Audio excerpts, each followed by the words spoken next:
Hey, what's going on? This is the Saturday Down South podcast. I am Connor O'Gara. Will, 9 days without podcasting was a long time. It was a really long time. I have not gone that long without recording anything since Claire was born. Wow, how about that, man? You got your little hiatus. How'd you spend your time? Well, we spent our time in the lab, and I know we talked about this on last pod about how we were doing some I don't like calling it just rebranding, because really we're changing a few things that are associated with more than what we look like from what you see on social media, what you see if you go to our landing page on SDS. Like there are just different ways that I think we're trying to restructure things and just make sure that we have the best show possible. So I don't want to just say we were in the lab, we were cooking. But that's really what it was. I mean, how many meetings, how many conversations have we had over the course of the last 2 weeks related to the future of the podcast have we had? Because it's definitely been a lot. Yeah, 5 or 6, man. Got to meet some really cool new people with Sport Radar. Shout out to our guys, Craig and Fraser. And so, yeah, it's been really cool doing that kind of like collaborative, creative process. So, yeah, back and better than ever, man. I'm excited to be here. Excited to be here as well. This will be our new record day. We have a new recording day, so we'll be coming out Thursday mornings during the off season. We have a new look, as I mentioned. We have some new behind the scenes initiatives that we're going to be able to really get ramped up here in the off season. So you're still going to be seeing a lot of our content. Maybe you're actually going to be seeing more of our content. That's ideally how this is going to work with this new iteration of this. But we are still doing this the way that we've done it in the past. We still have great guests coming up. We still have great segments. We just want to be able to do more things with this show as well. By the way, speaking of great guests, Paul Finebaum coming up in a little bit. We've had Paul on probably like 10 times over the years since we've been doing this show. I'm going to say he was at his absolute best during this. So I don't want to always just oversell interviews, but Paul was very, very good. And you're definitely going to want to stick around for that, as well as Lad of the Week, which we will close with. But Will, I thought we'd do something a little bit different today for the people, because this is a new version of our show. At least in theory, it is. The 2025 All-Overhyped Team. We've never done this before. Love that. Thought about just naming the 2025 All-Overhyped Team immediate changes to college football, and then just walked off and said that's the only thing that's really being overhyped right now. We will officially we're going to discuss all that stuff when it officially happens. The playoff changes, house settlement. When we get real developments on that in the spring, I promise we will discuss it, but I figure people probably have a little bit of fatigued on that, so we'll react in due time. But for today, we're just going to stick with the players that are getting overhyped. Just overhyped. Not bad players, but overhyped. Is this a mean list to come up with? I like the bowl game Gatorade size vat of haterade we got going on here. I love it. I think at the end of the day, it's like if you get a 5-star player, right, and he plays like a mid 4-star guy, is that guy a bust? Not really. So it's not saying these guys are trash, like we always talk about. It's just saying that maybe they're not the top guys. And I think people get often very convoluted with that, where it's like, doesn't mean we hate these guys, doesn't mean that we think they're basura, just means that maybe they're a little bit drinking the Kool-Aid going on, Just pump the brakes. Just pump the brakes a little bit. And if you're wondering, all right, then what hype are you paying attention to? Is it just social media impressions? I guess that's part of it. But the things that I looked at primarily for this, Chris Lowe, Ari Wasserman, they already have early All-America teams out, ESPN and On3. Heisman odds are obviously out already. And then, there's things like, all right, PFF has top 10 players at each position. And, if you search someone, what's coming up and what are the stories that are being written? Are people going, on Finebaum and coming up with bold takes about these people and that people? So these are all pretty much household names. And again, it's not that I'm fully out on them. It's just that I don't think they're maybe worthy of all the attention that they're going to be getting during this 8-month offseason. Absolutely. So we're going to, it is, and I'm just going to tell the people, we got some quarterbacks on here. All right, because quarterbacks get more hype than anybody. It'd be weird if we didn't have quarterbacks on this list. Let's start with the quarterback. Let's start with Drew Aller, Will, the Penn State quarterback. Man, and that's so rough for me because I like two types of quarterbacks, right? I like the thick guys that run, and I'm still victim to the Jay Cutler cannon arm guy, man. I have a confession, and this guy is the Jay Cutler cannon arm guy, isn't he? Many thoughts on Jay, some of which are appropriate for these airwaves, some of which are not. But let's just say it is enticing. And there is certainly a crowd that is still very much enticed by the potential of Drew Aller. I saw PFF had him as the number 4 returning quarterback in the sport.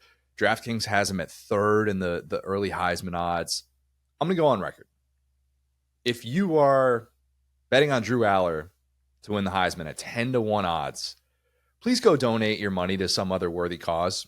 Please just do that favor for me.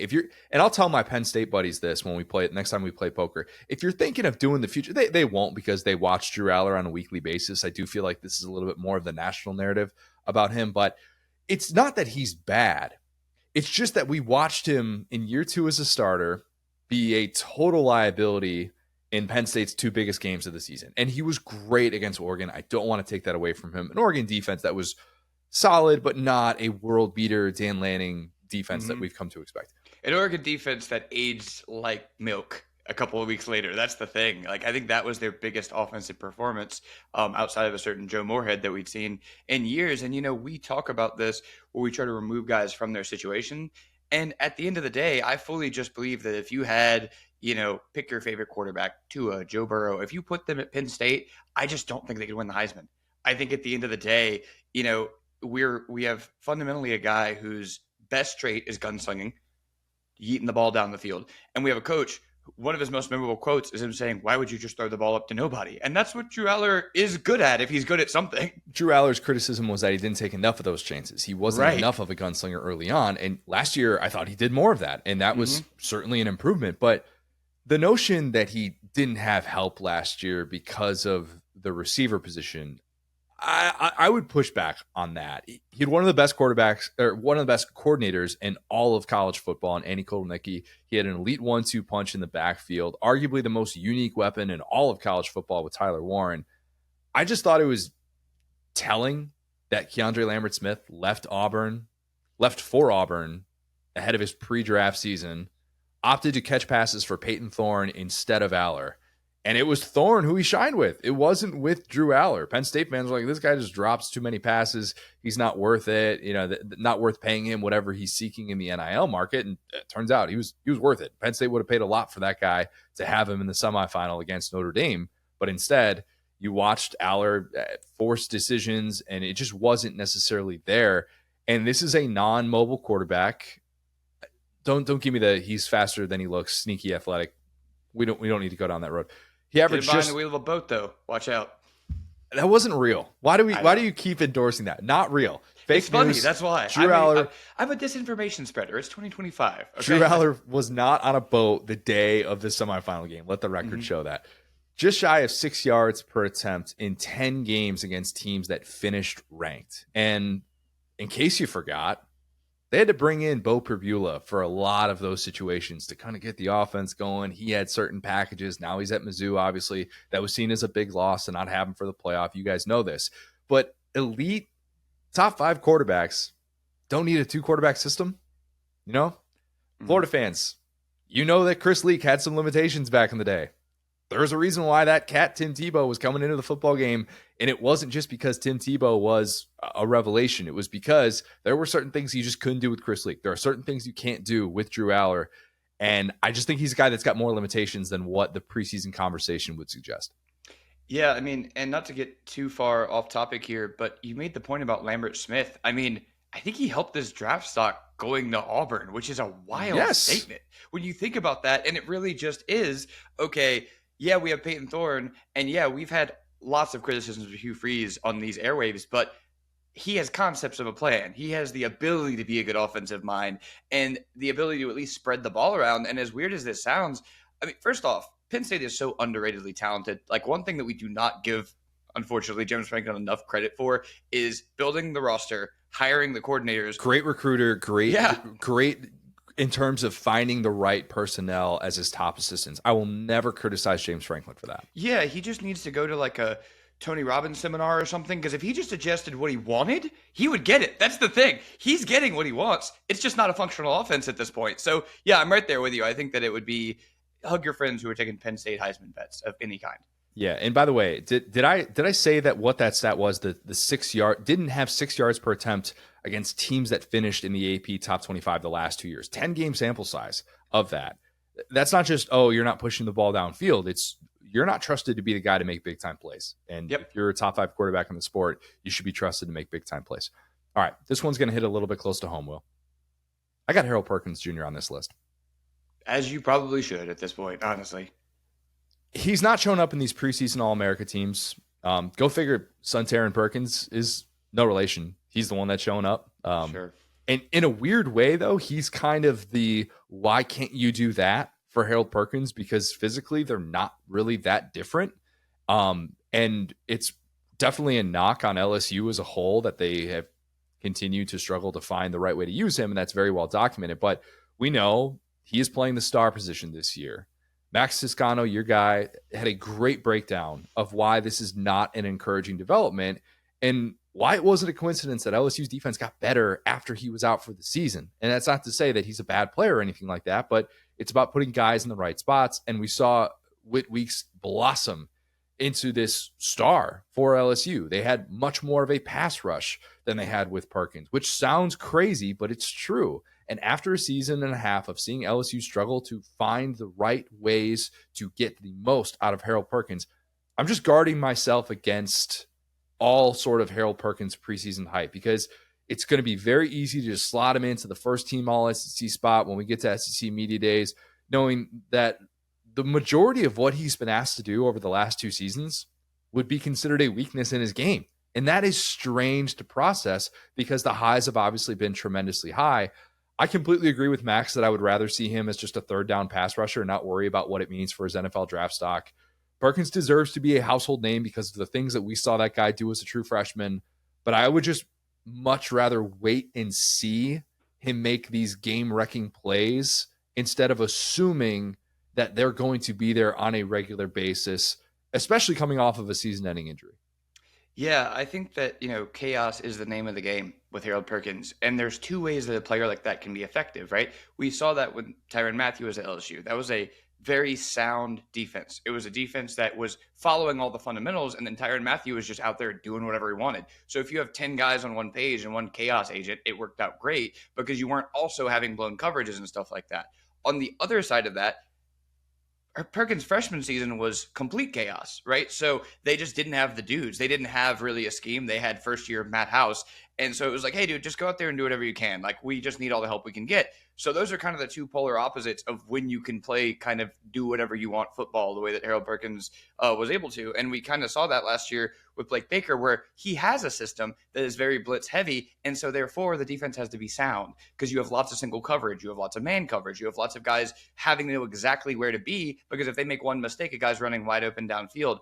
And to your point about the star, I mean, not going to get too deep into that. I think you covered it really well, but this is a guy who, you really just need to kind of, boil down what he's good at and just let him do that. I'm 100% with you. Let's not worry about his NFL draft stock. What we know he's not going to be is a defensive back at the next level. Let's start there. So at the end of the day, the whole preserving his ability as a pass rusher for the next level, he won't be able to do that. Well, he won't be covering wide receivers at the next level. I can pretty confidently say. He's not going to be covering slot receivers at the NFL. So if he's not going to be doing that, and I get it, that's more physically how he fits in, then what are we doing? Because, Will, as an LSU fan, you're going to have so many moments next year, and I can look into the crystal ball and see this, where a slot receiver makes a play and Harold Perkins is in coverage and he's trailing some slot receiver that knows, and a quarterback knows when he lines up that he's got an advantage there. And that's going to be a really frustrating thing to process when you're like, just stick a defensive back out there and have Harold Perkins rush the passer on third down instead of doing something like that, just because that's what his frame suggests that he should be at the next level. Yeah, exactly. I think we've hit on it here. Just, we're preserving this mythological NFL draft stock and not making him a pass rusher. But yeah, I mean, if he gets a bunch of bad tape out there of him covering guys, that's not going to help him either. So yeah, I think that, when he was successful, it was Brian Kelly saying, let's let him get out there and be free. And now we've changed defensive coordinators. We played with a terrible defense that was kind of making him worse just by bad coaching. And now it's like you're learning another position in a different way. So yeah, I think we're getting farther away from the truth here with Harold Perkins, but ultimately, when guys like that get overloaded, they end up just playing football the way they naturally do. So that might just end up working. But I think at this point, man, the press clippings are definitely above what we can expect out of Harold Perkins, at least. And he's 20. I hope he has great moments this year. And I hope we look back on this and say, you know what, Harold Perkins, there was a reason why we hyped that guy up the way that we did coming off his true freshman season. When he's right, it is special to watch. But I just don't want to necessarily anticipate that in the way that we were last year. All right, I know you're going to be on board with this one. Caden Proctor, the Alabama all-transaction team. Shams. Iowa fans, stand up. Look, ESPN has him as a second-team All-American going into 2025. PFF has him as the number 3 returning offensive tackle in all of college football. The irony is that PFF also had him as the number 97 graded pass blocker among FBS offensive tackles with at least 100 pass pro snaps. So I'm missing something there. There were 10 SEC offensive tackles who allowed fewer pressures than Proctor, who allowed 14, and 19 who allowed fewer sacks. He allowed 3. And I know what you're thinking. Jalen Milroe, he caused a lot of these sacks. He's a guy that just took too long. It wasn't processing. For whatever reason, you can't put all that on the offensive line. I get that. And I fully acknowledge Milroe caused more sacks, or at least it felt like it, than a lot of quarterbacks across college football. PFF disagree with that a little bit, maybe to no one's surprise. They had Milroe responsible for 15.6% of the times that he was pressured on a drop back, which is actually not that high of a number if you really want to get nerdy and break that down. And 18.8% of the time he was pressured, the left tackle had at least some responsibility, which is middle of the pack, not crazy. But Proctor also allowed multiple pressures in 5 of Bama's last 6 games against FBS competition. I'm just not convinced that this guy is the Will Campbell, Calvin Banks Jr. type that he's going to be billed as because of the physical attributes, because this is someone that was able to start multiple years in the SEC. He's going into his 3rd year as an SEC starter, and he's going to get all this love in the way too early mock drafts and on All-America teams. I'm not quite seeing it, and maybe some of that is Milroe based. I'm admitting that, but I didn't see him as this game-stopping, set it and forget it left tackle the way that he's being talked about. Here's the thing about PFF, right? So PFF is just confirmation bias, right? I'm going to boil down thousands of hours of PFF conversations. If PFF lines up with your eye test, you believe PFF. If they don't, right? If they don't line up with your eye test, you say, it's PFF. That doesn't mean anything. Now, I say that to say, of every source in America that could trust or not trust PFF, the only one that I really expect to trust PFF is PFF. So at the end of the day, if your data tells you that this gentleman is barely a top 100 graded player among, tackles for pass blocking, which is kind of the name of the game. It's why you get drafted, not to run block, to pass block. And then your same site. And again, like we talk about this with SDS, the news writer is different than the columnist. That's fine. We're talking about a site not using its own metric. Okay. Max Chadwick does great work, by the way. I don't want to throw Max under the bus. He does awesome work. I am on PFF every single day. So, and you'll see as we talk about some of this stuff. And there's a reason why I like to bring up some of their metrics. So I'm not just sitting here trying to dog it, but I know exactly what you're saying because I live that very much. Literally, it's like I'm just saying that the realities have to line up within that same universe, right? Where either PFF sees things that we don't on the field, where we go, wait. Actually, our grade says this guy's a top 10 tackle. You guys just don't know ball. And I'd go, okay. Well, let me hear it. Let me hear about it. But if we're projecting, we are kind of definitionally bringing hopium into what PFF presents as a science. That's all I'm saying. It's that we're expecting this guy to get better, and that's why he's going up the list, which definitionally is exactly what we're talking about on this list, right? It's not a guy who is like a top 50 or top 20 guy that's like, oh, he's going to get into his role this year. He has a new head coach. He has a new O-line coach. It's like, no, this is a gentleman who we've been aware of since he was a recruit. And the name has always been, a little bit bigger than the production. And the joke that I told about him, like all-transaction team, was, he did the best thing you could do for your draft stock, which is commit to Alabama twice, right? He hopped in the portal. Did he hop in the portal? And then he recommitted to Alabama. So we ended up talking about a tackle. And as they always say, you only talk about offensive linemen during the draft and when they commit holding penalties. And so way too much of America knows this man's name from all his recruiting saga, Here's what I'll do. For those who push back on this and think Caden Proctor is worthy of that preseason All-America buzz, next time we have Cole Kubelik on the show, Cole will forget so much more about offensive line play than I will ever begin to understand. We will ask Cole, Caden Proctor, just Go ahead. Thoughts. I'm not going to ask him All-American. Yeah. Do you think he's a preseason All-American? Just what is your evaluation on his game at this stage of his career? And I will trust Cole's opinion more than anybody else. So I will do that. And if Cole says to me, no, Connor, you're crazy. You shouldn't be that low on him. This is somebody that could have, like, he was actually somebody who helped save Jalen Milroe at a lot of points last year.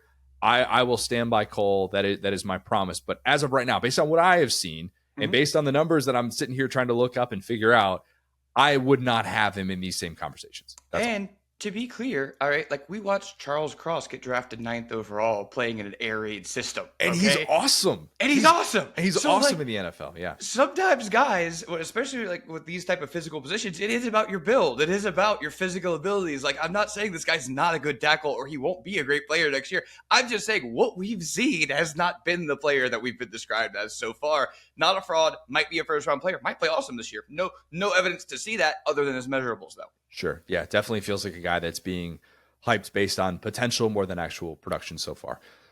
All right, let's stay in the SEC. John Mateer, the new Oklahoma quarterback. He is the ultimate SEC wild card. That I believe. Derek and I disagreed on this on the last pod. I wouldn't put him as a top 5 quarterback in the SEC. I didn't have him as a top 10 quarterback in the SEC. And I don't think he's one of the 10 best returning quarterbacks in the sport like I've seen him kind of build up as. But a few things scare me about John Mateer. Remember how I just referenced percentage of pressures that a quarterback is responsible for according to PFF? Mateer had the highest percentage in FBS at 33.7%. His left tackle was only something like 9% responsible for his pressures, which is kind of stunning. Usually left tackle would be the first guy that you look at and, 1 out of every 10 pressures belongs to that guy. He's super elusive, which is great. And that's going to benefit him in a lot of these spots. But he still took 14 sacks when he was the one who allowed the pressure. Only Shedeur Sanders had more. He had 13. Which basically doesn't count. So he was, it's like the service academies. We got to take Shedeur Sanders out of the sack. Very unique player in pretty much every way.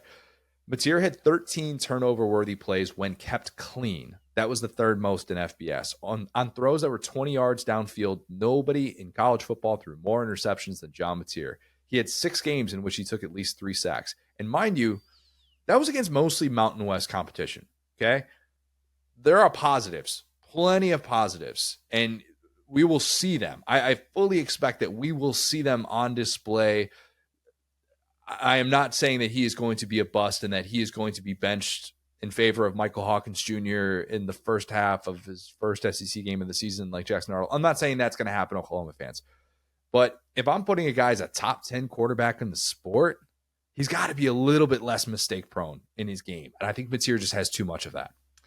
Yeah, and again, we have seen the pro sports kind of lead the way in the discussion of college sports, right? And again, we talk about the transaction where we talk about, okay, how many truly elite quarterbacks have changed teams like this? Very small number, right? Now, quarterbacks that have made an impact for sure, because every snap has an ability to change the play, and quarterbacks obviously take the snaps. So not saying this stuff is insignificant, but just saying that at this point, teams don't lose great quarterbacks. That's what we talked about last time. So I think that Cam Ward is going to be the one that people are going to say like, hey, this, obviously following in his footsteps as a starter, and then he goes to Miami and becomes one of the best players in the country. That's going to be the pushback to that point.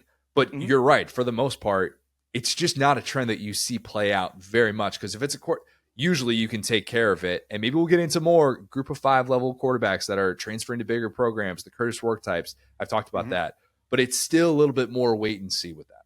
Yeah. And again, like, great point about Ward. And I'm more so talking about just the market as a whole, right? Where it's like, I think every year going forward, we're going to have a list of 4 or 5 guys who are going to be treated. It's like NBA free agency. It's like, oh man, this is the guy who's going to change your franchise. This is your, Solomon Hill or whatever. This is your guy, your Harrison Barnes that's going to come in. And it's like, hey guys, like, just because this is the most important position, doesn't mean that we're going to have the top, 5 of the top 6 quarterbacks hitting the portal. So I think he is just such an unknown, and he comes from such an interesting and kind of unique situation. And to your point, the Cam Ward comparisons are so easy to make because he is in the modern portal era, right? Not talking about Daniels or Burrow or any of those guys, but like in the modern era, probably the best. Bo Nix was right there too. Anyway, he's one of the top examples. Caleb Williams. Yeah, that was a little bit different though because Jay Daniels. Yeah, that's what I'm saying. Like, well, Jaden Daniels, I guess Jaden Daniels was portal era. He was different. But I'm saying that Cam Ward is like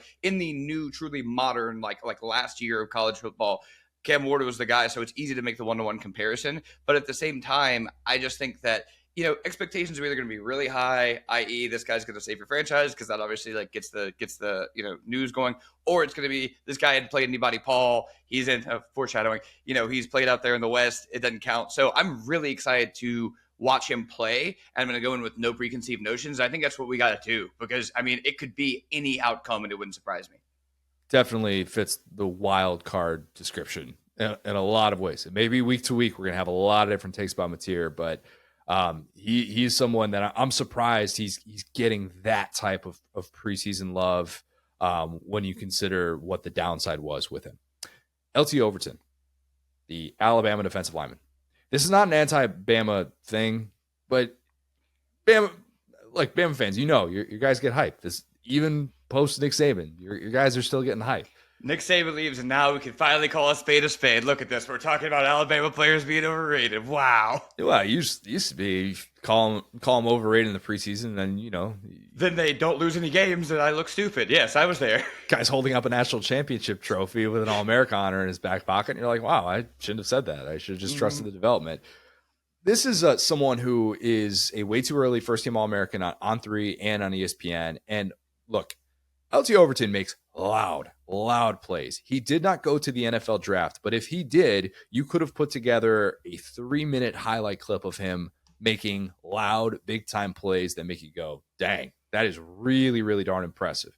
When he establishes his presence, you know about it. Got some Kyle Kennard type vibes to him. Where he differs from Kyle Kennard is that Kennard could get to the quarterback much better than Overton has so far. There were 25 SEC edge rushers who had at least 4 sacks. Overton wasn't one of them. He had 2 sacks last year. 2 sacks. And I get it. Like, sacks aren't everything. Overton plays more of a hybrid role at his size. He'll do stuff. He's not just, lining up in the same way that you would have James Pierce, where that's going to be his specialty. But not in the top 10 among SEC edge rushers and total pressures either. Just seems like a guy that's getting a lot of love for returning to school when he just might not have that consistency established just yet. Whether or not he's someone who can finish plays and be that guy that everybody is just fearing, and you have to build an entire offensive game plan to avoid that guy. I don't know that he's there just yet. I think he's going to be all over these first round mocks when those are starting to come out. I'm just in a little bit more wait and see mode with him when I know the good is awesome and splashy. And oh my God, go back and watch the hit that he made against Wisconsin. I'm blanking on who the Wisconsin backup quarterback was for Tyler Van Dyke after he went out of that game, because as far as I'm concerned, he just died on the field with LT Overton's hit. It was that bad. It really was. But those plays still a little bit too few and far between for someone that's being hyped as a first-team All-American in a variety of places. Yeah, I said earlier that Proctor kind of did the best PR you could possibly do. I would like for an offensive lineman now. Overton might have done this for a player because he was the one that was part of that like historic A&M class, and then he reclassified to be kind of like. And I was not dialed into that specific player like that, but I think that was a surprise to me at the time when it happened because they already had this crazy great class, and then he reclassified and joined it, and it was like, whoa, this guy was like not even. Was in the Walter Nolan class, in 22, Yep, in 22, and so like. I remember him like splashing onto the scene as being a great recruit and then committing to this massive class and being like, oh my gosh, I don't think we were ever like scared of Texas A&M in the way that they hoped that we were just because they hadn't done it yet. And Jimbo was Jimbo and we ended up being right there. But point being, he came in with a bang and then transferred to Alabama, right? And he is a guy who is like kind of more of this like physical freak, great recruit. So kind of same deal there. I like the comparison to Kennard because you see the quick twitch and the explosion, but maybe it's like the pursuit where like getting after the quarterback or doing like the stuff that requires like that sustained speed. He's just kind of a bigger guy. And those guys, unless they're like, they're just not as valuable as more of like the Kennard style, like edge rusher style guy. You see what I'm saying? Kennard plays through the whistle too much, some would say, and wiping pick sixes off the board. Yeah, some would say, right? And hey, he got that dog in him. Thanks.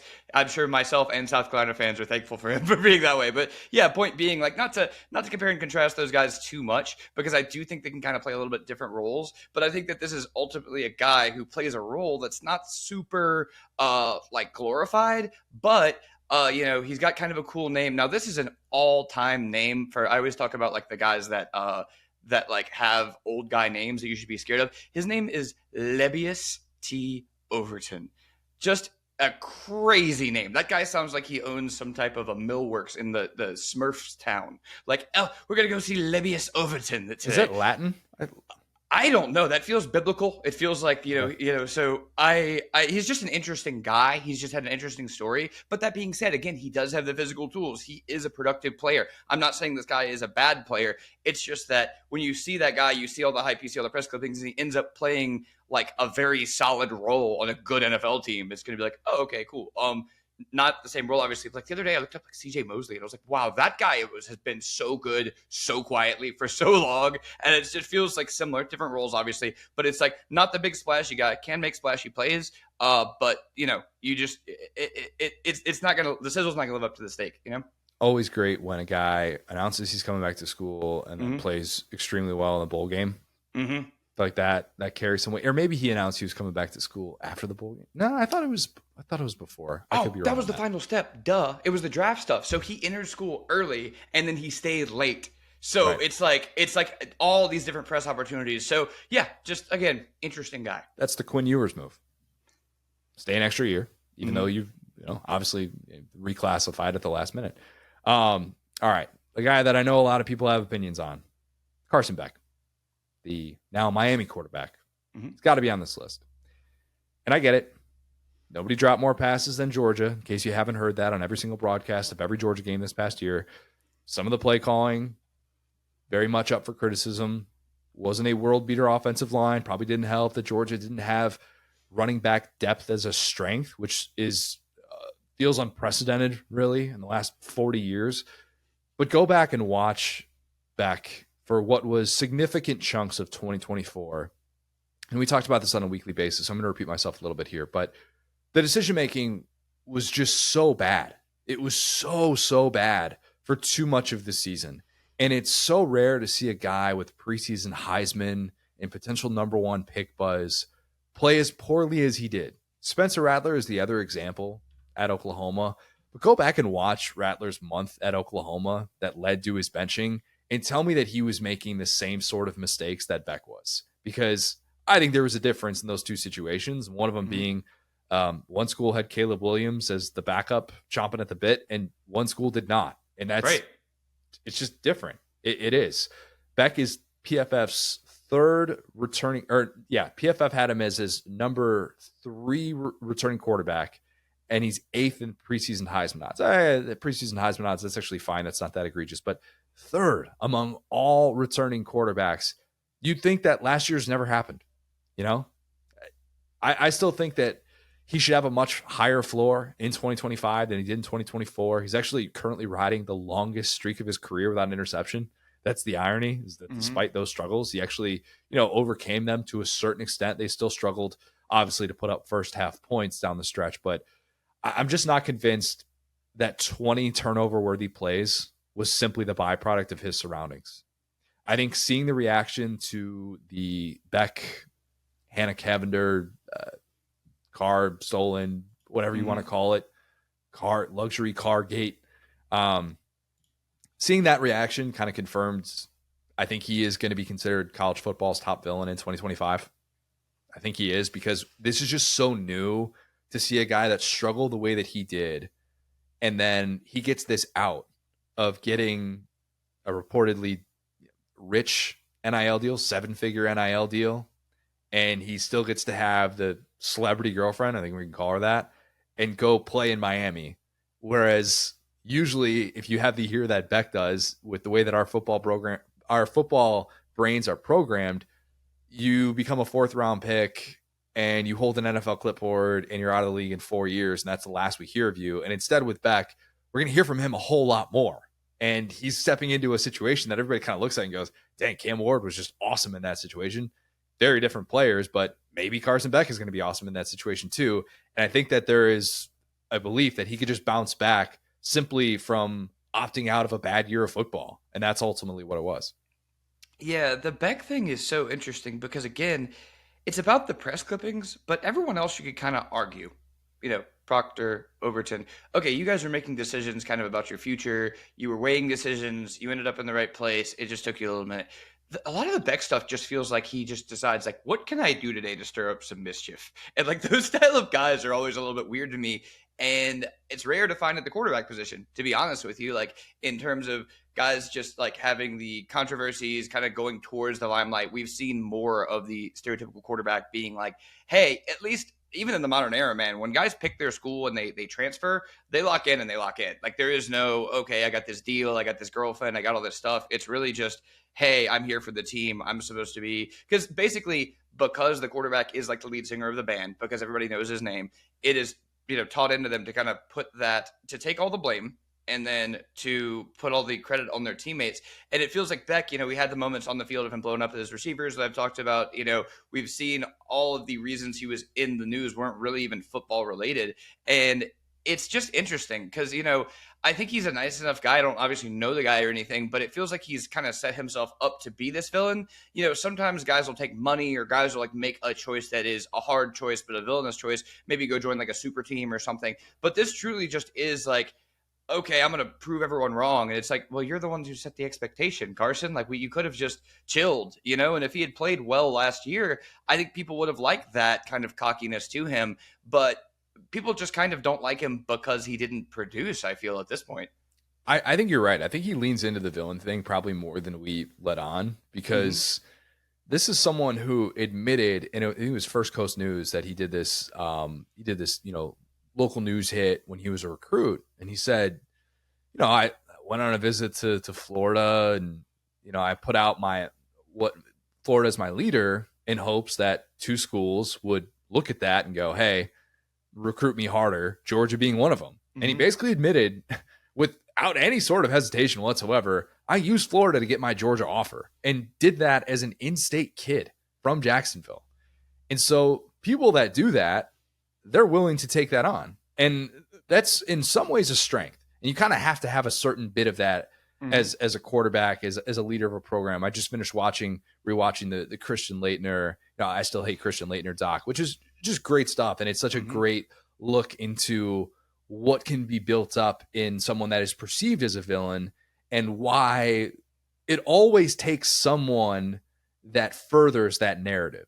And it's not just as simple as this guy doesn't ever say anything, he doesn't ever do anything, and he's just totally misconstrued. There might be a part of Beck that is misconstrued, and it is media narrative, but there are still things that he has done in his career that has got him to this point where he will be talked about, and he's going to be overhyped because everything he does makes news. Right? Everything he does at this point is going to make news as long as he is in college football. Yeah, like at some point too, you have access to the University of Georgia and this massive PR wing that you can just be like, hey, you know what, guys? I got a little bit too much dip on my chip. Can we just sign me up for I'm going to go kiss some babies. I'm going to go do some volunteer work. I'm going to go just build my image up. That's just what you do as a public figure. And it feels like, to your point, he's chosen to lean into it. And so, like I said, I have no reason to hate the guy. I don't really at this point, I hate to say I don't care because I do, because it's college football, but I just want to see the dude play football. And I love the Christian Laettner comparison. There's a couple of guys I'll throw at you too. JJ Redick and Grayson Allen, fellow Duke guys, right? Guys that got to the NBA and were hated in college, but they ended up just kind of being role players in the NBA. And that's the most awkward thing, because we could see the Brian Bosworth thing where he gets up there, he's got too much dip on his chip, he washes out of the league, and it's a cautionary tale. We also have seen the guys, and Manziel, I think, could probably say the same thing, where it's and mind you, I like these guys and I root for these guys. I'm always an anti-hero appreciator. Not the Duke guys, whatever. But we've seen the Duke guys go into the league, and it's almost the most awkward fit, because you're not a cautionary tale, you're not a how do you like me now, you're just a guy. And when you're just a guy and you have you're always and by the way, who's got a microphone? I think the earth is flat. It's Carson, no one cares, dog. You're a top 30 or 40 quarterback right now. Can you please just play football? And again, the position doesn't lend itself to ever being average. If you go into the NFL and you have an average quarterback, I mean, hey, I know how that feels, brother. It's not great. So you kind of just can't do it. I don't know. I'd kill for average. Average would be great. Right. As a Bears fan, that sounds fantastic. But yeah, it does Caleb feel Williams like is a great example. Caleb Williams is a great player, and he did some annoying stuff, and I like him because he's a great player. yeah, and that's going to be why Beck is discussed, and whether or not he makes this preseason All-America team or that preseason All-America team, hype is about conversation, and Beck is going to be at the forefront of that very much so during this offseason at Miami. Mm-hmm. All right, last guy that officially made the cut, and then I'll get to some maybes, and maybe you'll push me over the edge with some of them. Bryce Underwood, the Michigan quarterback.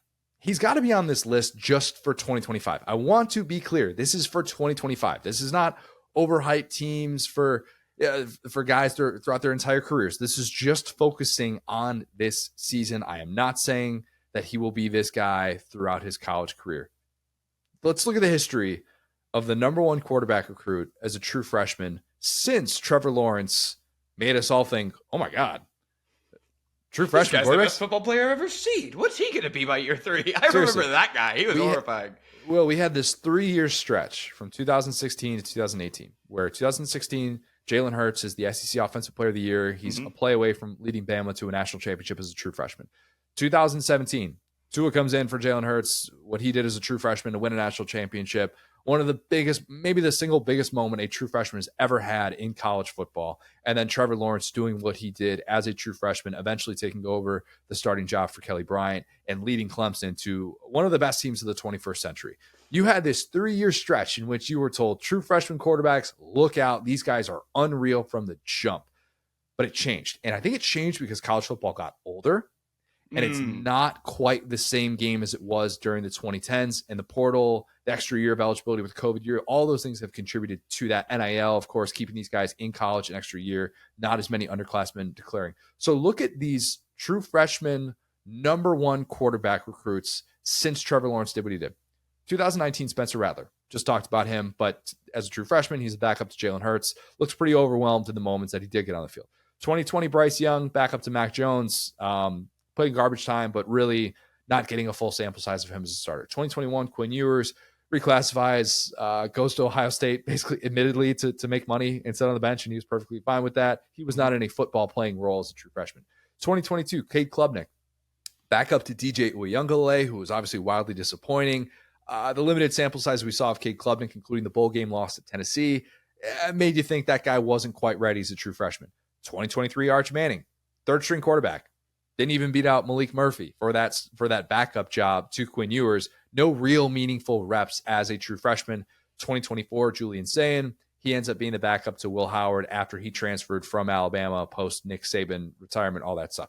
I say all that to say there have been really good true freshman quarterbacks in the playoff era, okay? And last year what DJ Lagway became, that would be a dream scenario, I think, for Michigan if you see something like that. Maybe Mikey Keene and Graham Mertz, there's some comparison there to be made. I don't know. But what I do know is that so much of this hype is predicated on how bad Michigan was at quarterback and how they moved mountains to be able to get that guy from LSU to Michigan.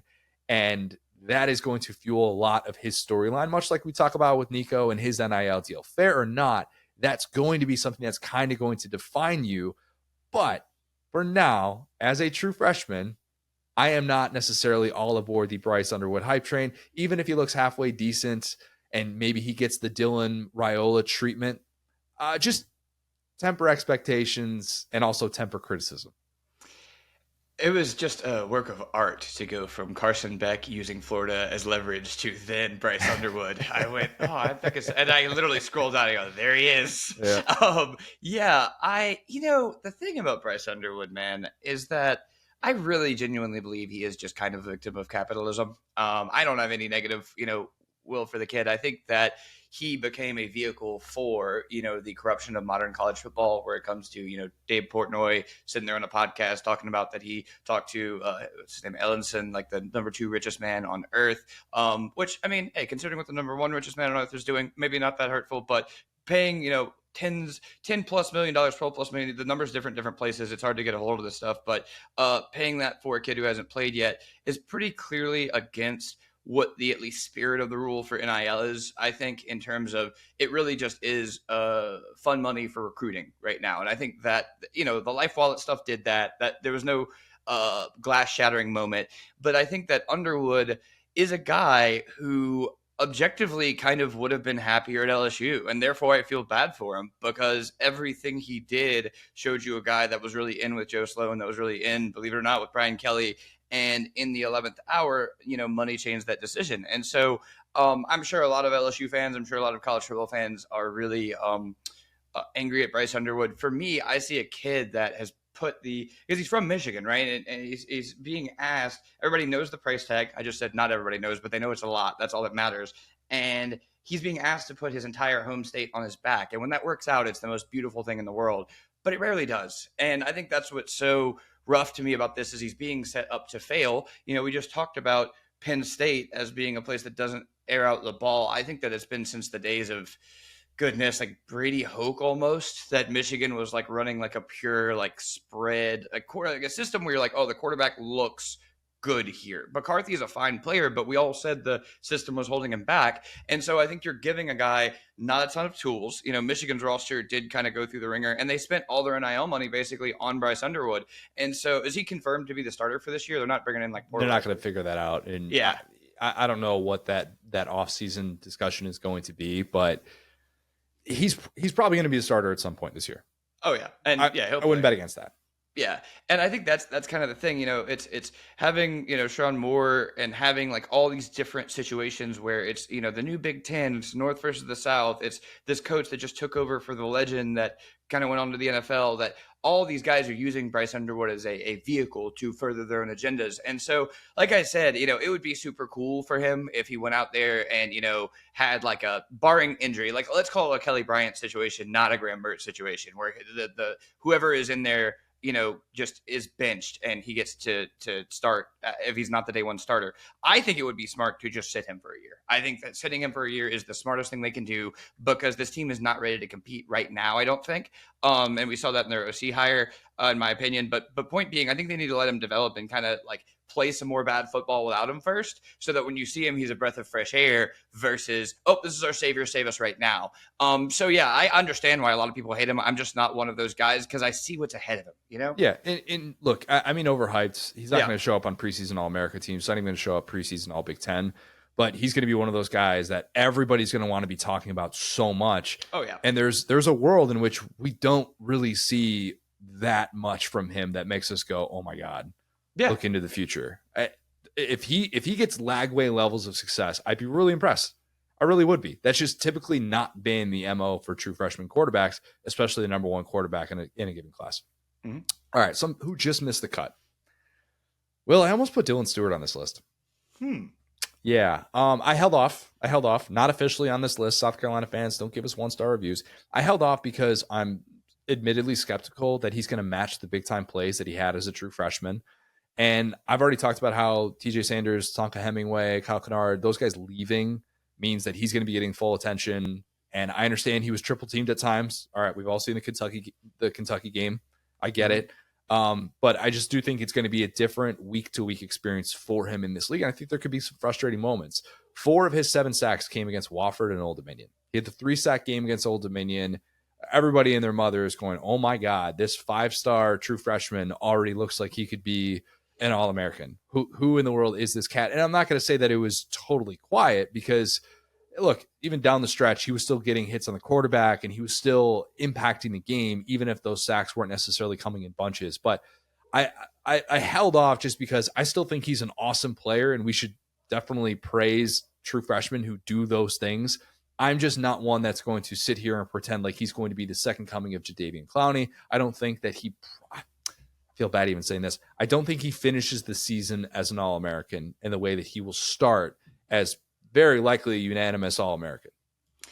Yeah, and it all comes down to expectations, right? I mean, I think at the end of the day, it's been very rare. It's been very few and far between that we've seen someone, even at the major college football level, who the defense directly just says, the offense in this situation just directly says, hey, that guy is not beating us. and that game plan is beaten by a single individual willing himself to that. Like most of those guys, honestly, are interior players. Like the Dominic Sue, like sticks out to me is when he was at Nebraska. He was killed that pronunciation, Will. Killed it.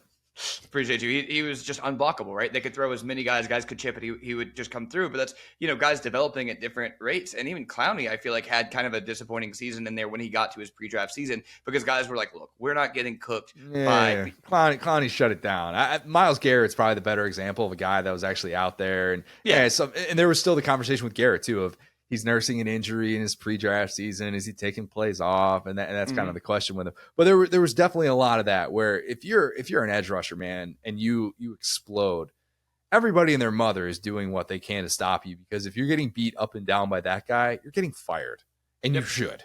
Like those guys, if you can't find a way to at least put more attention on that person, that is 100% on you, and you shouldn't be doing this at this level. Yeah, no, and like I think that's the thing, right? You're right about Clowney. I think that, again, how much did you care? That actually kind of became an issue with him in the NFL too, where it's like, you've been kind of a god among men your whole life. You got to get out there and hustle. But so kind of a different situation. But point being, like, it's just so hard to have, like I said, for an offense to just try to erase a guy, especially an edge rusher, especially a guy who's built the way that, he is, where it's like, yeah, you're not this like physical, like Overton style freak where you can just push guys sideways. Like you're going to need a little bit of help, and you're going to need like to kind of create pressures versus sacks. Like we were talking about, to where you're the first guy there, the quarterback starts freaking out, he backs into another guy. So yeah, statistically, I'm right there with you. And I feel a little bit rough taking him in my, non-QB Heisman right now, but I had him at 10. I had him at 10 on my big board, and I legitimately thought about it, but it could just be one of those guys where at the end of the season, it's like, he's had a few weeks where we're invisible, and are we going to have to revisit this conversation about whether or not he's going to be taken care of from an NIL standpoint? I hope Dylan Stewart is great, and I hope that he jumps off the screen in the same way that he did this year. I just think the circumstances aren't necessarily as conducive to that as some might think. I thought about Cade Klubnik, but I held off there too. I just have so much respect for that Texas performance. I really do. It's one of the better performances in a losing effort I've seen from a quarterback. I truly thought the plays that he was making with a non-existent ground game that day against a really, really good Texas defense, it was remarkable. And Cade Klubnik, I've watched enough of him at this point in his career to know what's developmental, what's I think fluky at times. And I think you watched him in that Georgia game to open the season and went, man, it's still kind of the same thing in this Garrett Riley offense. When is it really going to click for this guy? Is he just always going to be this guy who didn't really pan out to be what we thought he could be? And the plays that he was making and the confidence that guy had to handle pressure, to make big time throws, to trust in his receivers, it was there. So I didn't put him on this list. That was a lot of positive things I just said about him. We're like, why'd you even consider him in the first place? I don't think he's going to finish as a first-team All-American. I don't think he's going to finish as the best quarterback in the sport. I do, however, think it's worth remembering Clemson, number one in Bill Connolly's percentage of returning production, and they finally have receiver depth. They finally have a three-headed Will. Get ready for it. Get ready for it. That season opener, LSU Clemson, man, the Battle of Death Valleys. I'm more ready for it than Brad Kelly. Don't you worry. Just like the last 3 years. I wouldn't doubt that. So I considered him just because I don't know that he's necessarily going to be relied on as much. I think their defense is going to help him out a little bit more with Tom Allen as well. So he's not going to have like the 40 touchdown season like he had this past year, but a bigger numbers too than one might think. But I'm not quite there yet with putting him on this list. Like he's going to be totally overhyped because he's the exact type of quarterback that should be a preseason All-American. Just maybe not, hey, no, absolutely number one quarterback. If you're considering anybody else, you're crazy. Yeah, I think that he's done enough to prove that he's not like the problem there, in terms of like the Texas performance. Yeah, that's a good point. Kind of the only thing that they had going for him. So like if everything burns down over there, it's not like this guy's a fraud. It's like, yeah, maybe Garrett Riley isn't exactly who he thought. Like to your point, there was just a lot wrong with Clemson in that game. Like in a way I can respect Clemson for kind of getting back to like a part of what they were in previous years, but at the same time, when they shared that field with Texas, the Lions were just getting pushed around. The run game was non-existent. Wasn't like receivers were really winning like one-on-one battles in a way that made Cade's job easy. So yeah, I think he is, unless he comes out and just kind of does a Carson Beck and everybody else is good. Like that's the other thing. Even with Beck, the receivers are dropping the ball. He again got another shot. So yeah, I think weirdly, in that loss. And we still have the expectations of how Clemson's offense used to be with Uyunglele and others, right? Non-Trevor Lawrence quarterbacks. I think that we're all just going to hate Dabo pretty much. Yeah. I still think I think Klubnik is excellent. But Mhm. I'm going to be really interested to see the NFL draft conversations with him, and if people are of the belief that he's going to be a top 5 quarterback. He's going to get a lot of love, I know, but someone that returned to school, and it seems like in this day and age, we tend to really appreciate those guys that run it back when we already know their names. That's Mhm. also a big part of this. Would you have included Arch on this? No, I think that Arch is number one, and I think Underwood's number two in terms of these guys. And we talked about it all season with how hard it is to manage these situations where everybody knows the backup name. Caleb Williams was right there, to your point, and that was not managed as well. I think Arch has done everything he can, and I think he's been in great situations, and the team's won. So I think if he comes out and is basura, that would be funny. But that would be a different conversation because we haven't really seen it yet. So I think anyone. Like, I hate to say it like this and make it sound like people aren't informed, but like, you have to be a very casual viewer of the sport of football to kind of just be like, well, how's that Manning kid doing? Yeah, that's I think the key thing, and why I didn't want to include him on this list, because everything that I've seen from him so far suggests that he's still capable of doing all these things. Now, would I put him as a preseason first team All-American? No, I wouldn't go that far. I had him as my number 4 quarterback in the SEC, which is still really optimistic for a guy that's got 2 career starts, and I fully acknowledge that. I think he has room to improve in the intermediate. I think he is one of those guys that if he needs to be a second quicker, and especially with a pretty new look offensive line with 4 new starters up front. I think he's one of those guys that is still capable of making all of those great strides and having a 2021 Bryce Young type season. I don't think that's that crazy. So I didn't want to include him because I think that possibility is very much real, even if his numbers aren't gaudy, ridiculous. And there are some people that are going to assume that if you don't think Arch Manning is overhyped, that means you think he's going to be the second coming of Peyton and Eli and Archie. And I'm not sitting here saying that he's going to be that in his first year as a starter. I think he's going to be awesome. I think he's going to be fun to watch, and he's going to play for a darn good Texas team that'll play maybe for an SEC championship, maybe for a national championship. Yeah, and I'll say too, really quick. I made the point earlier about Carson Beck taking PR classes. Arch and his family have handled this. I mean, 110 out of 100. They have not done like really the endorsement deals. You haven't seen him that I know of any like off the field controversies that have been anything. You don't see him like getting DMs leaked or anything like that. He has been very like locked down. And there's always going to be criticism. That just goes to show no matter what a guy like that does, there's going to be criticism because people make it like, oh, this guy's like an alien. You didn't talk to anybody. It's like, why are you enjoying this? It's like, well, if you enjoyed it, you would hate him even more. And so I think that kind of boils down to why I do like Arch, because the stuff he can control, right? Yeah, he has a bit of privilege because of his genetics and his last name. But in terms of what he can control, he's done everything the right way. And people that don't like him just kind of don't like his family, which is fine. But if he has something that he's done wrong, we could talk about that. But if you just don't like Lisa Manning, then you're kind of hating on a kid for no reason, Yeah. And we'll probably have a separate Arch specific pod of setting realistic expectations for him. We'll do that at some point. Watch the Marty Smith interview with him. I'm higher than ever. I'm higher than ever on Arch. I thought he came across really well.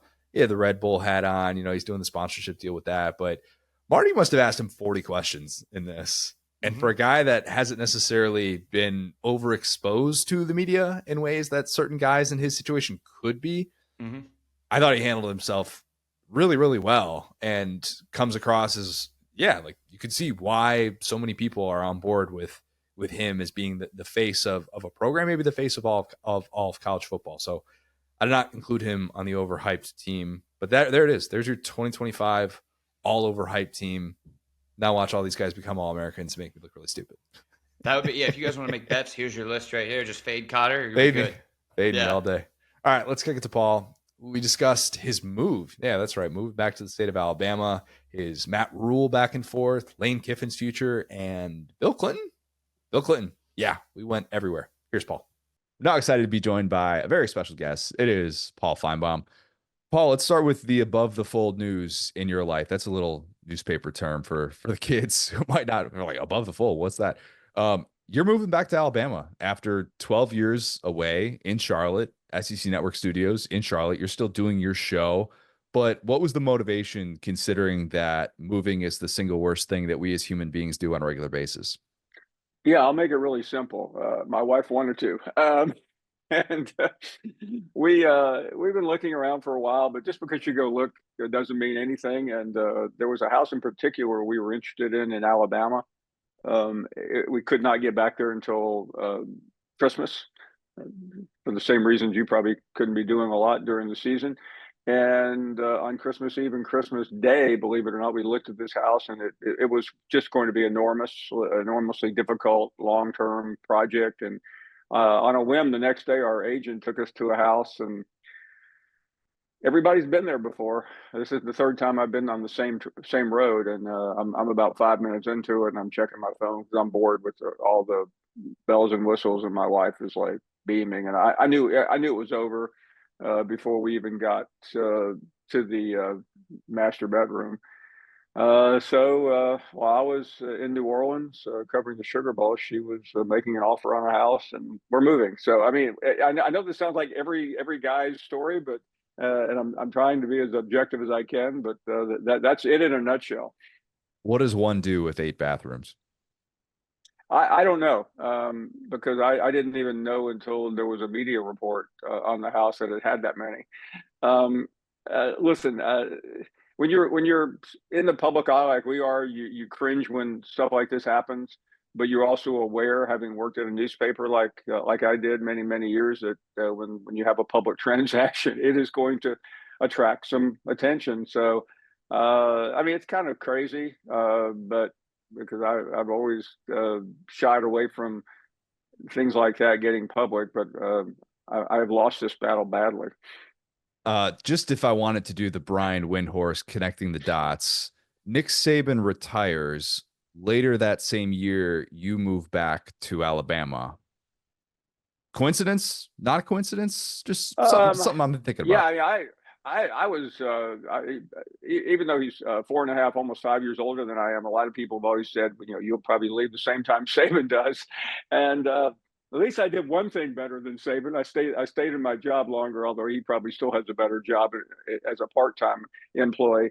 But there's no coincidence. I'd love to give you a conspiracy theory there that we did it in concert. The one thing that this now confirms for all to know, and this is breaking news on Saturday down south, that I no longer live in Nick Saban's guest house. I have my own place. It's a good point. There once it's out there on Zillow, once the people are out there reporting it, that is as fact as ever. Because I'll be honest, I never did a deep dive on where you lived in Charlotte. I don't have any sort of confirmation on those whereabouts. Now the Alabama stuff, that's all out there. You're right. That is officially been put to bed. Yeah, no, I mean, and where I live in Charlotte is pretty simple compared to this one. But again, I've been married 34 years, and I'll try to spare you all the cliches that men hate. But I brought us here. My wife had actually a better job than I did when we left Birmingham. She was the chief of staff at a really big hospital there, at a big medical practice. She signed off on it, and yeah, if you want to do a psychoanalysis, is there some guilt underneath all this for having moved her away from her home? And she's from there. I'm not. You could accurately say there is, so that's why we're going back. Happy wife, happy life. That's what everybody always says. That's the rumor. Yeah. How's the relationship with Saban since he joined your side on the media? Because he's spoken about how there are those challenges that he didn't necessarily account for, of having predictions and takes that are just kind of out there, and then having people circle back to that, which you know all too well. Have you taken your pal under your media empire wing and just kind of shown him some pointers?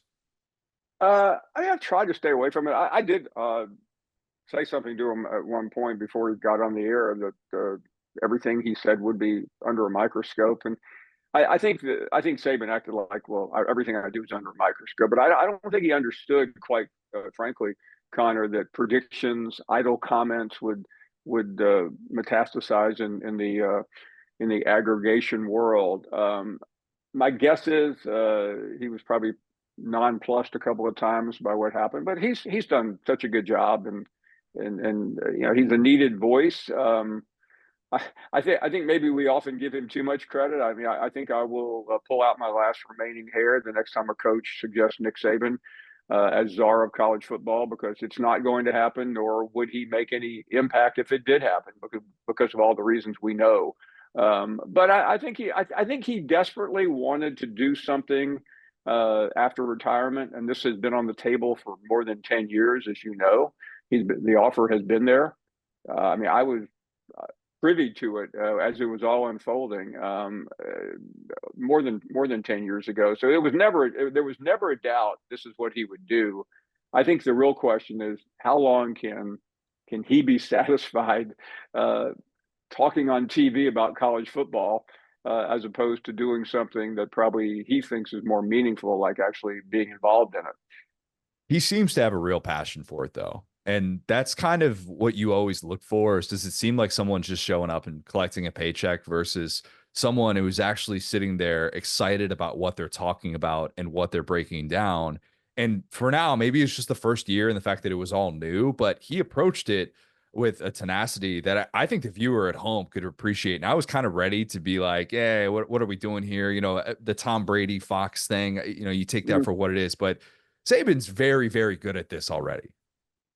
Well, as you know, I mean, he is a preparation freak. I had an SEC head coach tell me that he literally, before the season, between spring and late summer, got on the phone for over an hour with every single SEC head coach, just peppering them. So he wanted to be prepared. And by the way, it's a good lesson for all of us. But you know, that's who he is, and I think that's how he, that his passion is being prepared for whatever he is doing, and he's fantastic at it. You know, how long? Nobody knows. Television is a weird being. It's a little bit like a new car, where you drive off the lot and you feel great, and then a year later it doesn't look so new anymore. So I don't think that's a big deal for him, but I think after a while, television does wear everyone down. I think it will get to him as well. How much of the current SEC panic, which is probably unlike any panic, well, it's maybe similar to what was experienced in 2014, where 2 consecutive years of the SEC missing out on a national title, and it's the start of this new era of the playoff. It is similar to that, but maybe you could argue it's as great as it's been in the last 2 decades. How much of that current SEC panic is related strictly to the fact that Saban is no longer around to be the rising tide to sort of lift all boats? Well, I think he's part of it. But yeah, I remember, the reason I remember 10 years ago so well, I literally had a book coming out called "My Conference Can Beat Your Conference." Heard of it. It came out a couple of months after Auburn lost the national championship, ending that long streak. And my publisher, I mean, we were just like, how could this happen to us? It really didn't affect book sales very much, but it put me on the defensive when I would go on a show in the Midwest or in Tallahassee, Florida, for that matter.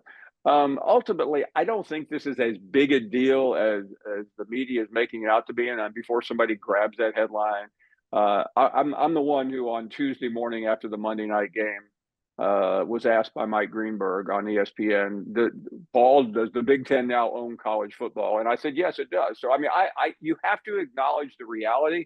And the one thing you don't want to do is start quibbling. Well, yeah, you won the championship, but 6 through 14 or 16, we're better. That doesn't fly. You just have to accept what it is. But I still think the SEC has a great football league. It just so happens that the Big Ten has won the last 2, and that's good. It just so happens that the Big Ten and the SEC got married while you weren't looking, so maybe that covers the pain a little bit more. Matt Rhule saw that comment, and he harked back to what you said in response to him in the preseason when he was at Big Ten Media Days. He's talking about, the Big Ten's the best league in college football. We deserve 4 auto bids. I hated his reasoning at the time. If anyone else had said that, I would have been pretty much okay with it, but I didn't really like who it was coming from when, of course, Nebraska was just trying to make it to a bowl game, as you pointed out. But have you had a chance to respond to what he said right after Ohio State won the national championship and he circled back to try and dunk on you? Yeah, let me tell you a quick story about that, and I haven't discussed this with anyone. Before he put that out, you know what he did? He called me, and I knew him not well, but I knew him a little bit when I first met him at Temple. and we exchanged, the text now and then. And he'd been on our show a little bit when he was at Baylor, so I knew it was coming. And he actually said to me, "Hey, if you don't want me to do this, I won't." I said, "Are you kidding? I mean, of all people, me stopping somebody from having a little fun on social media." So when it came out, I didn't say a word, and this is the first time I've said something about it.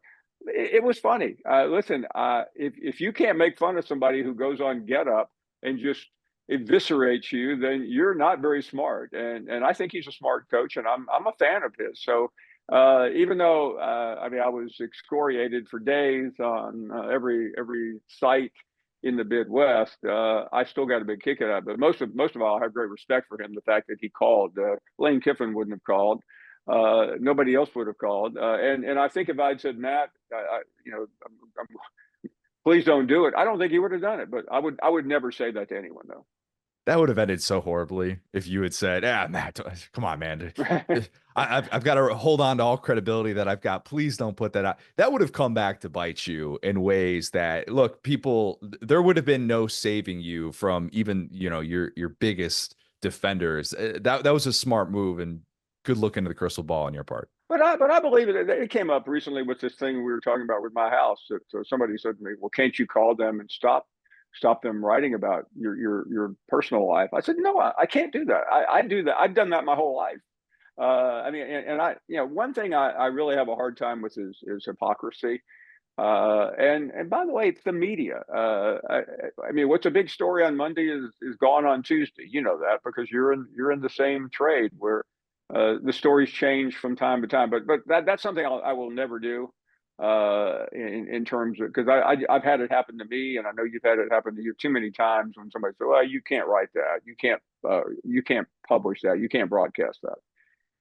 Which coach, speaking of Lane, which coach dislikes you the most right now, and why is it Lane? Ooh, well, it's not Lane. I know everybody thinks it is, but we actually are pretty good friends. We text a lot, we talk occasionally.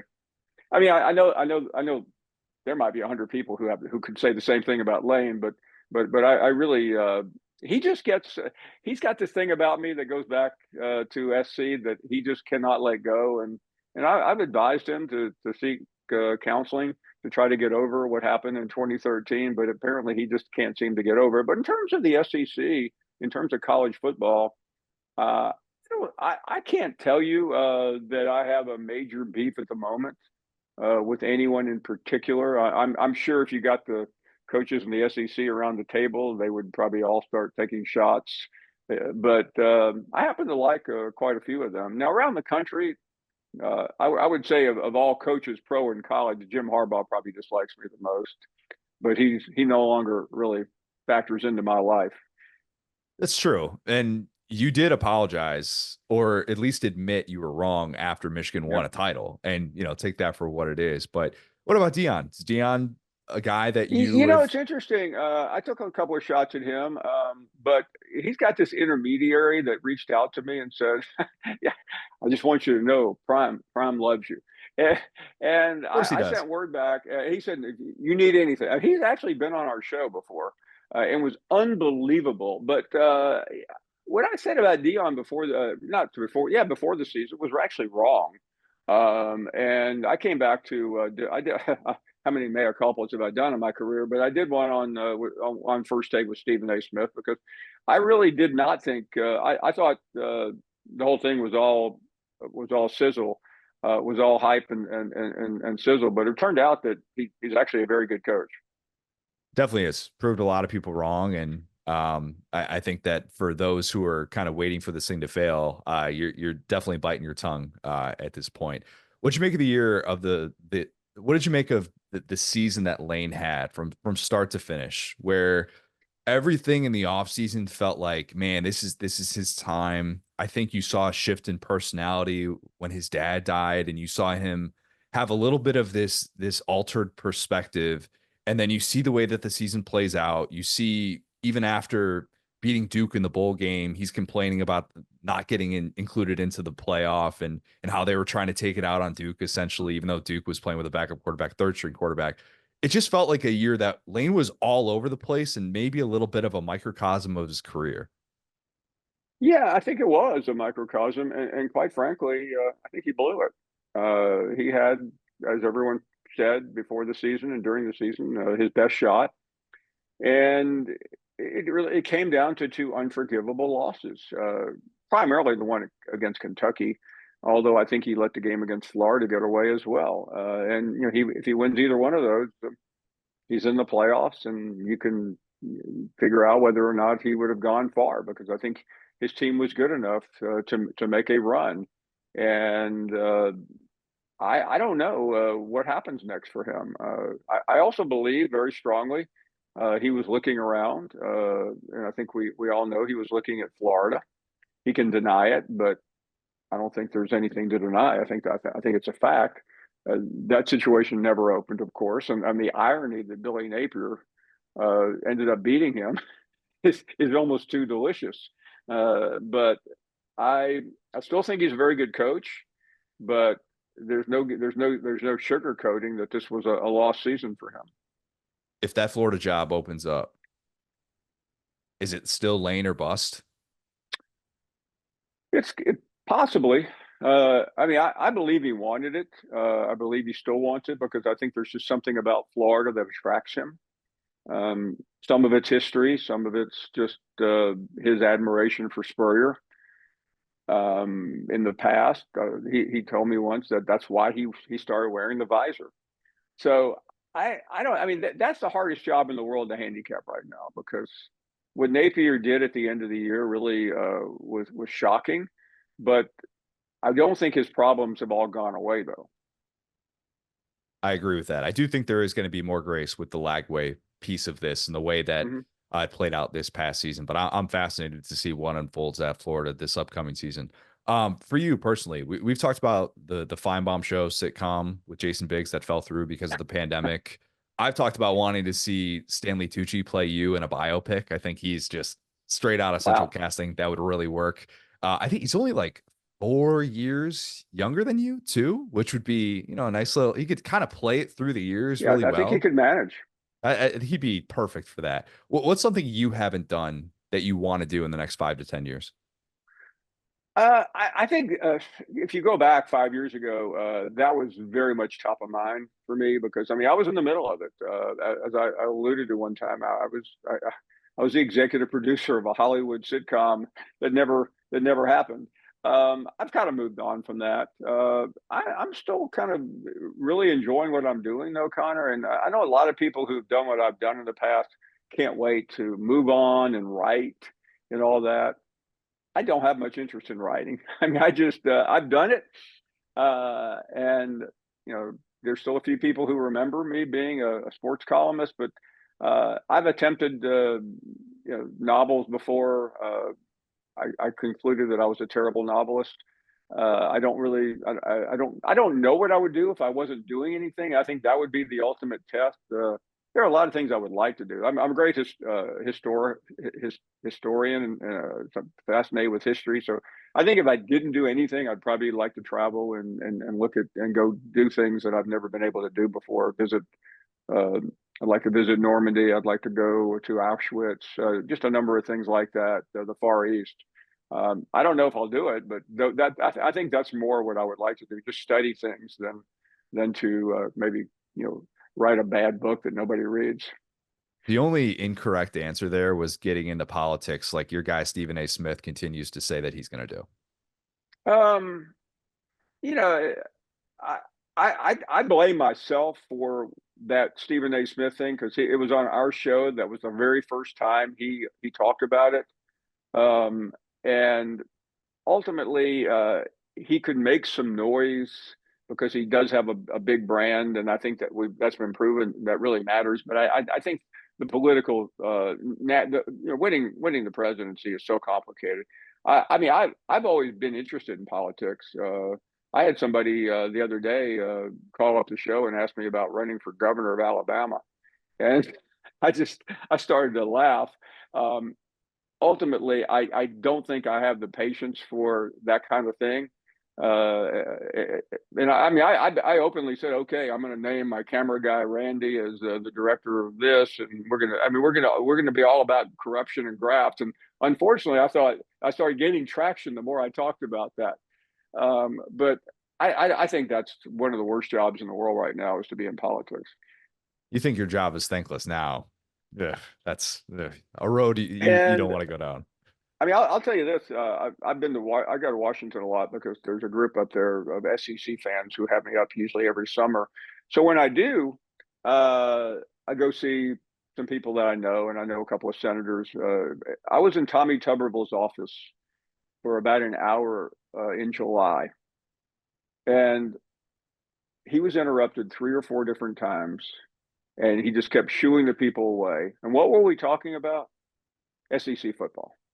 Uh, I mean, we were holding court. I was literally going through his whole career. I mean, well, the big wins of his career, I might add, the 6 wins over Alabama, and he had a couple of his staff guys in there. And I mean, finally, I had to go meet somebody else. But I saw this guy who is a United States senator. He's a senior senator. He's very close to the White House, and all he wanted to do was talk football. So I think if I ended up doing that, that's all I would end up doing. If I ran for governor of Alabama, everywhere I'd go, hey, what's going on with the boar? I mean, I don't know if that's really what you're supposed to do if you're a politician. Your platform would be entirely football, entirely, Yeah. and people would I am forget that you're going to running. make, I am going to make Alabama football great again. Hey, by the way, it's not a bad idea. If I could do it as the governor, I think I might do it. Trust me, you would not need anything else beside that. You wouldn't need an actual plan. You would just need that No. slogan. That would get you elected alone. When was the last time that you were starstruck upon meeting someone? Whoa, that's a really interesting question. I guess it was the weekend that my wife and I spent with Taylor Swift and Travis Kelce. I was just kidding you there. Got to be a fly on that wall.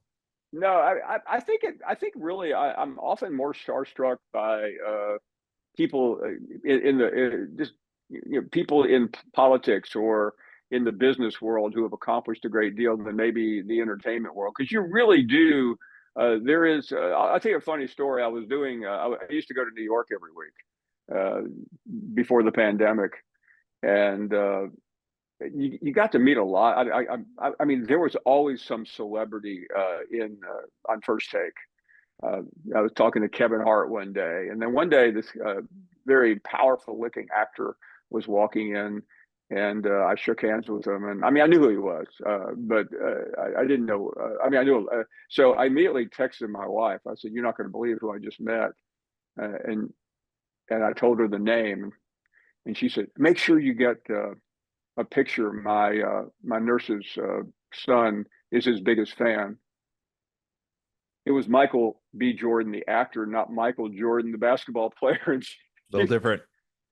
It really was. But that's always fun when you.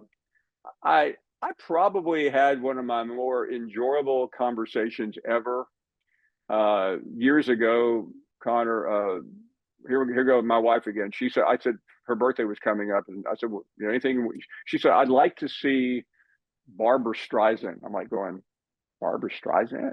I mean, again, I didn't even realize she was touring, but she was doing like a farewell tour, and she was nowhere close. So she ended up doing at Barclays in Brooklyn. And I called a friend of mine. I said, do you know anybody who, because I didn't really, do you know anybody that knows Barbara Streisand? She said, oh my goodness, yeah, I've got a client who is her manager. Anyway, speed the story up. We're on the 7th row. All of a sudden, there's this big commotion about 6 or 7 rows from us. This was like in 2017. And I look down, and it's Bill Clinton and Hillary Clinton. So the guy at the intermission comes in and said, it came to my friend, not me. I didn't know anybody. He said, afterwards, Barbara's having a few friends. And we walked in, and there was this party afterwards with Dr. Oz, Ben Stiller, John McEnroe. I mean, it was like one Hollywood celebrity after another who was friends and in movies with Barbara. And all of a sudden, there is Bill Clinton standing alone for a second. I'm like going, do I go engage the former president? I literally walk up. I don't know if he knows who I am. I said, Mr. President, Paul Finebaum. He goes, Paul, great to see you. So what's the first question? I said, how do you think the Razorbacks are going to be this year? And Connor, 30 minutes later, we are still talking Arkansas football, primarily Arkansas basketball. He was telling me about going to the Final Four in 1994 when Nolan Richardson won. And out of the corner of my eye, I saw a very familiar woman. This is now 2017. She like tugged at him 2 or 3 times. I'll be there in a minute. It was Hillary Clinton trying to get Bill Clinton away from me. And he just kept shooing her away like a fan, like, don't bother me. I am talking. And so a couple of weeks later, it was SEC spring meetings. And I ran into John Calipari, who was on our show. And afterwards, he said, hey, by the way, I was with a friend of yours last week in Harlem. I'm like going, I looked around and see if Calipari was talking to somebody. I said, really? He said, yeah, I had lunch with Bill Clinton. And but it kind of, the full circle of the world is fairly small. You just have to, the moral of the story is you just need to be in the right parties and you can almost meet anyone. That's unreal. And to think, by the way, you've just told 2 stories in which politicians just want to talk ball.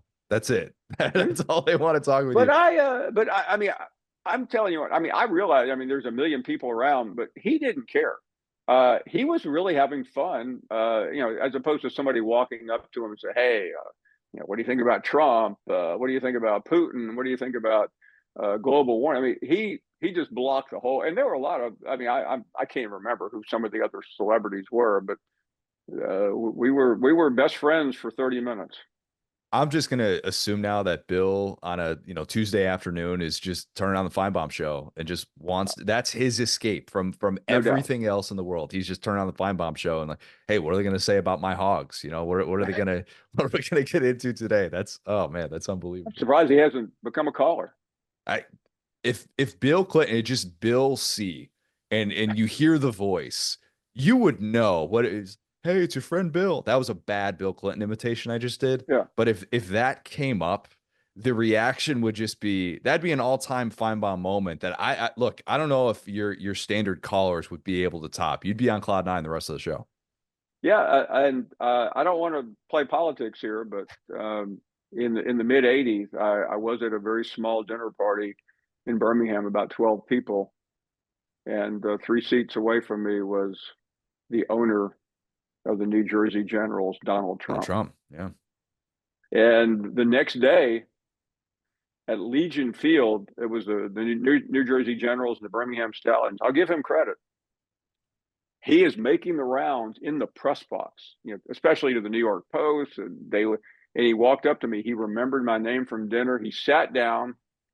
This was about 30 minutes before the game.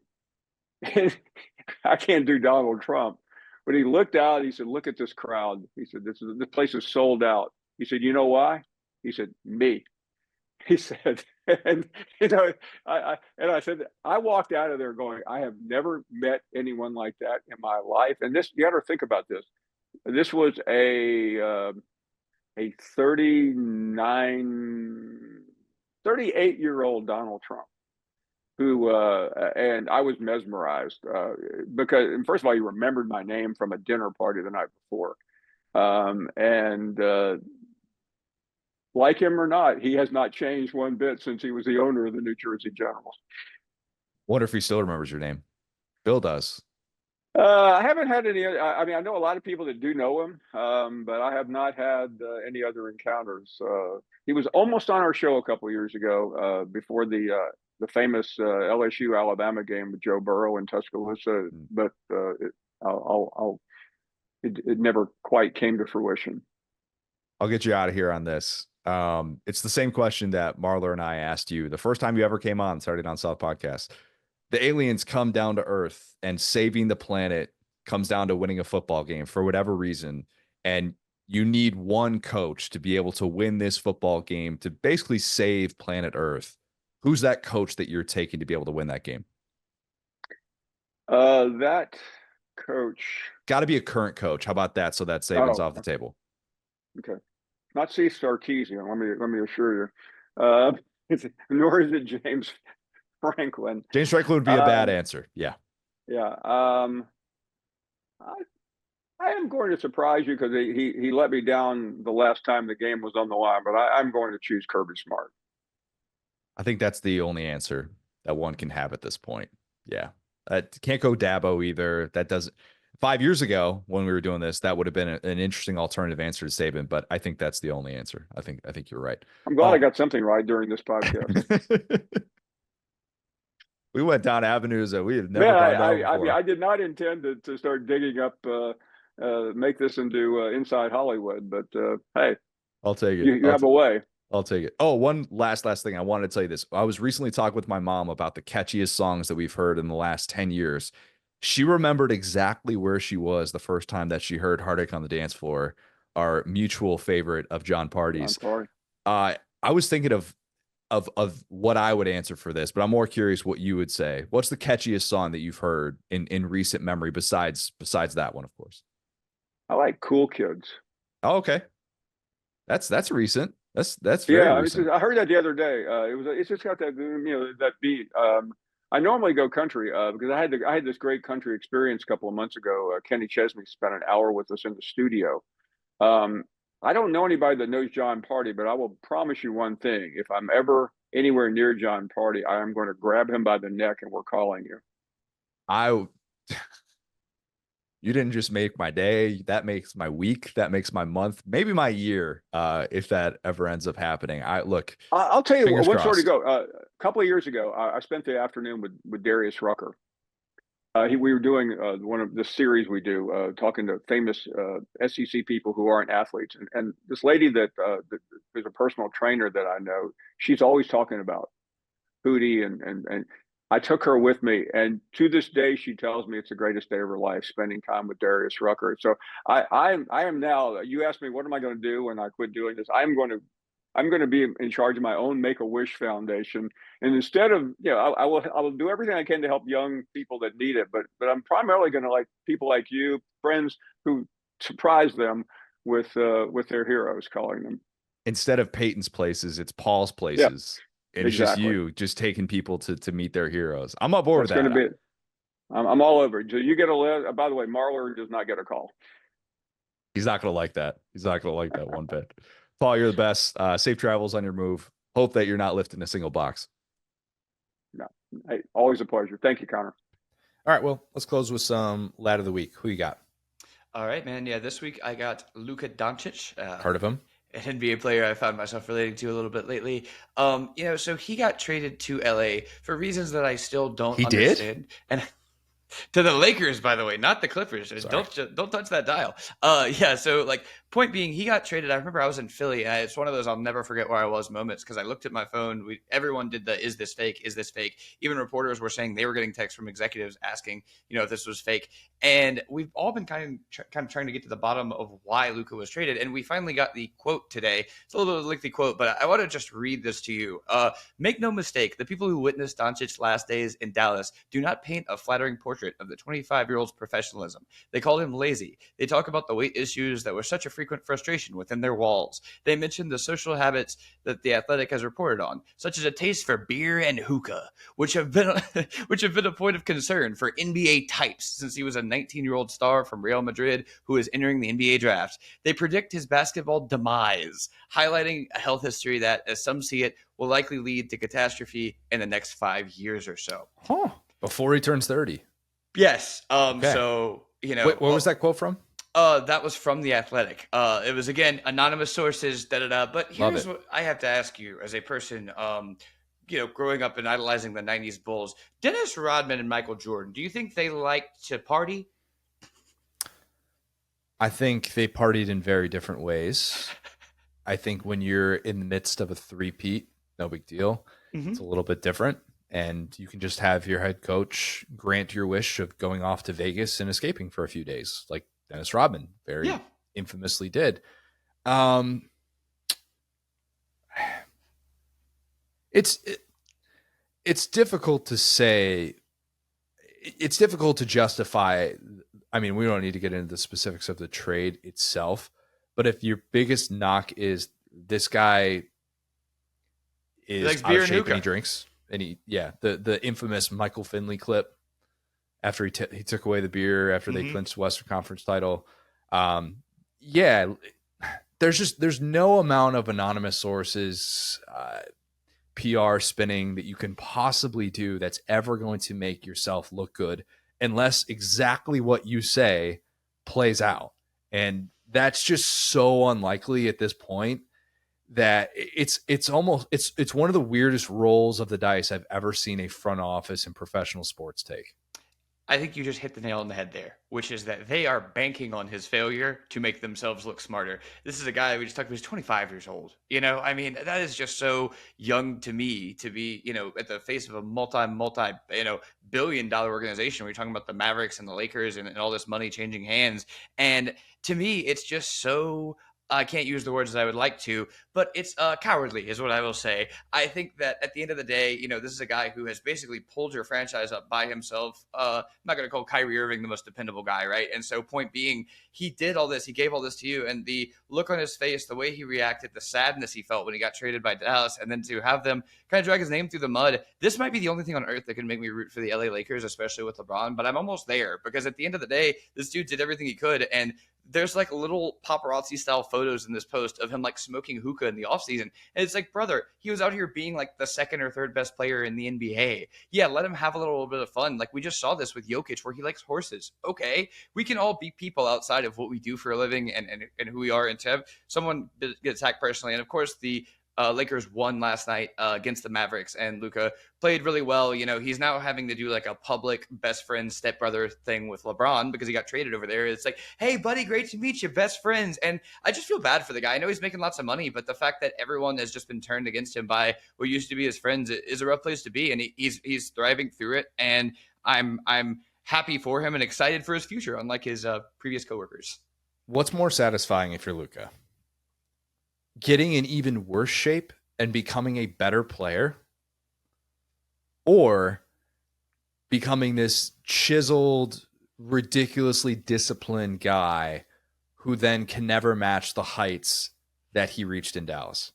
I think you almost have to. See, now again, he's having to play 4D chess with himself because it's like, well, do I now lose weight? That just proves them right. To your point, do I get fatter and keep cooking? Well, that seems like a bad idea overall. Shout out Zion. And so point being, like, I think that he is now kind of, no matter what he does, he's listening, he's reacting to stuff, where in reality, he's just kind of living his life. That's a good point, though. Maybe he does just get a little bit chubby and just start cooking dudes at the Y. In Zion's defense, I gained 20 pounds just looking at Cajun food. I had crawfish etouffee on Sunday night, Will, and it's all I've been thinking about since then. I had to move, brother. We've talked about this. I had to move.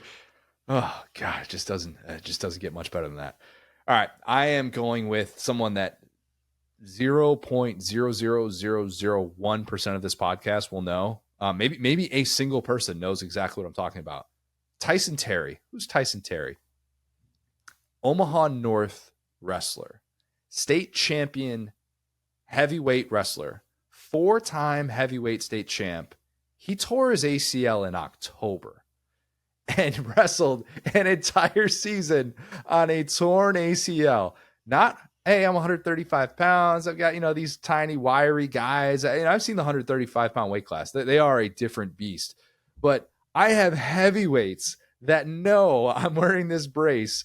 I am a Nebraska football commit. I'm one of the highest regarded people probably at this point in the state of Nebraska, and anyone can go after my knee. And yet, torn ACL, 4-time state champ as a heavyweight. You look at the pictures, and this guy's like, he's like limping off. I can't remember who had the video. It might have been the World Herald, and he's basically limping off the mat to celebrate his 4th state title. Now he's playing football in college. He's not wrestling. I'll have that dude do pretty much anything. There is a Husker, like, official Nebraska graphic I'm looking at here. Have you seen this gentleman's record? It's 169-0. 169-0. Sorry, I should have brought that up. I'm like looking at 169-0. Like, you bring a sword, bring a gun. Like, you should be able to have one like battle mace when you're fighting this guy. This guy looks like the Mountain from Game of Thrones. Like, he is the most Nebraska. When I imagine Nebraskan, I'm going to imagine this guy. He looks equally suited to defend a quarterback and some type of an ancient tower. I am so excited for this guy's career. This guy could have, based on what he just did as a senior, he could have probably won a state title all 4 years with a torn ACL. What says no? We've seen little evidence to suggest. I mean, yeah. Oh my gosh. I tip my cap to anybody that can go through high school wrestling. One of my best friends is a high school wrestling coach, and it's crazy what those people, and it's now they now have girls wrestling at the high school level. And so I say people that go through that and put their body through that. One of my best friends in high school was the person that was trash bags in, like, wearing the trash bag into the sauna, working out to try and lose 15 pounds, which is obviously much different today than it was at back in 2006, 2007 when he was doing that stuff. But yeah, Tyson Terry, what a freaking legend, man. You're going to go to Nebraska, and I don't care if you don't play a down of football while you're there. Your legacy, as far as I'm concerned, key to the state, give it to him.